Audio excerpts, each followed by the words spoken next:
সৰস্বতী পূজাই সকলোকে শিকায় যে বিদ্যা অহংকাৰৰ কাৰণ নহয়, বৰঞ্চ বিনয়ৰ উৎসহে।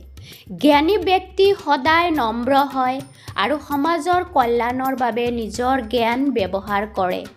এই পূজাৰ দিনা সকলোৱে নিজৰ চিন্তা চৰিত্ৰ পবিত্ৰ কৰি ভাল মানৱ হিচাপে গঢ় লোৱাৰ প্ৰতিজ্ঞা ল'ব লাগে।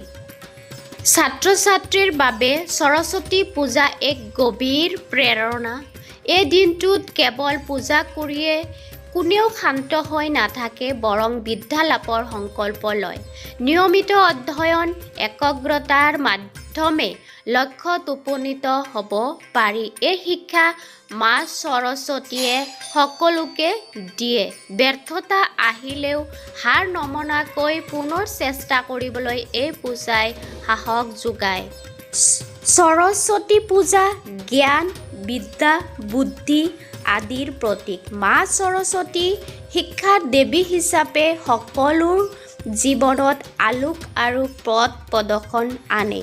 এই পূজাই আমাক স্মৰণ কৰায় যে সাহিত্যকাৰৰ শক্তি অস্ত্ৰত নহয়, জ্ঞানত নিহিত। জ্ঞানেই মানুহক অজ্ঞতাৰ অন্ধকাৰৰ পৰা মুক্ত কৰি সঠিক পথত আগবঢ়াই নিয়ে। সৰস্বতী পূজা কেৱল এটা ধৰ্মীয় অনুষ্ঠান নহয়, ই হৈছে আত্ম-উন্নতি আৰু জীৱন গঢ়াৰ এক মহান প্ৰেৰণা। জ্ঞানৰ পদতেই সাহিত্যকাৰ সফলতা আৰু শান্তি লুকাই থাকে।